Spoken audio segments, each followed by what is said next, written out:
real quick and do a 5-minute sermon for you. Today is actually a question that was brought up to me. A friend of mine in Texas contacted me and said that somebody had asked her a question and she wanted to know my thoughts on it. So I thought I would come on here and share my thoughts with a little bit of time that I have. And the question was, can God create a rock so heavy that he can't lift it?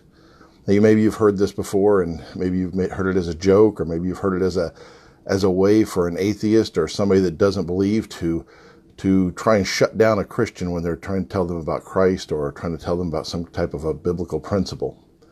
The problem with this question, and the reason why it's difficult to answer, is because the question is a flawed question. In essence, what the question is asking is infinity stronger than infinity?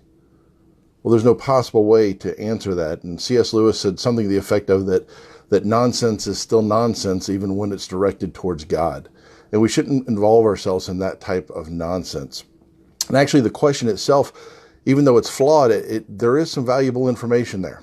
There's something that we need to understand. There's something that we need to glean from that. And the question isn't so much a rebuke or an accusation against God as it is an accusation or a rebuke against the person that's asking the question.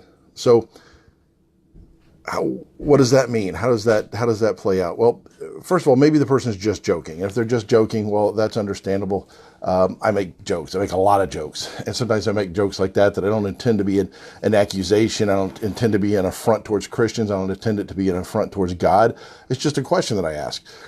Just usually joking, usually with people that are much smarter than I am when it comes to things of the Bible, and just so that we can kind of have a joke because we both understand that it's a flawed question. More often, though, when it's asked by somebody that's not a believer or somebody that's not a true believer, they're actually showing either one, how they're not very bright because they're asking a flawed question, or they're trying to ask a question that is trying to put God in a box. Oftentimes I'll see Christians, well-meaning Christians that will do this, where they're trying to take God and put him in a box. Otherwise, they're trying to make him something finite that they can understand. And they're trying to get a grip and see God from every side. And we have to resign ourselves to the fact that God is not understandable completely by us. And that's a good thing, because I don't want a God that I can fully understand. My brain isn't that big. And for me to fully understand God and everything about God, well, God is just not big enough then. I need a God that oftentimes I have to look at and say, God, I have no idea what you're doing. I have no idea even what you're saying, but you're God, and I trust you completely.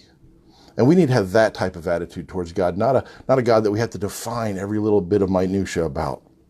Secondly, or thirdly, they may be trying to catch God, try to catch God in a lie or catch God in a box or something like that.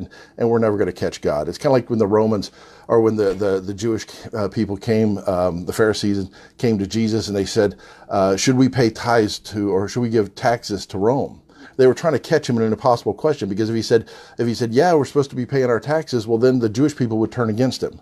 And if he said, no, don't pay your taxes, then he, my wife's here. And then if he tells them don't pay your taxes, well, now he's in trouble with the Roman government. And neither one of those things was a situation that was going to help his ministry or move him along at all in any way, shape. And so, if the rest of you could just see what is on the other side of this camera right now, you would understand my being flustered. I have about a minute left. Let me get going here. Sometimes it's just because it's a lost person. It's a non-believer who is just, they're just scared. They're scared of the fact that God is real. They're scared of the fact that they are responsible to a God. They're accountable to him, and they don't want to admit that. So they try and throw any little thing out there that they possibly can to try and prove that God isn't real. And we all know that God is real. There's nothing. Men have been trying to do that for thousands of years and have yet to succeed. I do want to say this real quick before I close. By the very virtue of God's omnipotence, there are things he cannot do. Now, that is a shock to a lot of Christians, because Christians like to say God can do anything, but there are some things that he cannot do. And I'm going to have another 5-minute sermon here in a little while, and we're going to talk about those things that God cannot do. If you'd like to hear about those things, make sure that you're watching, make sure you subscribe on YouTube, make sure that you're following me on Facebook so you can hear the things that God cannot do. Thank you. God bless. Have a wonderful day.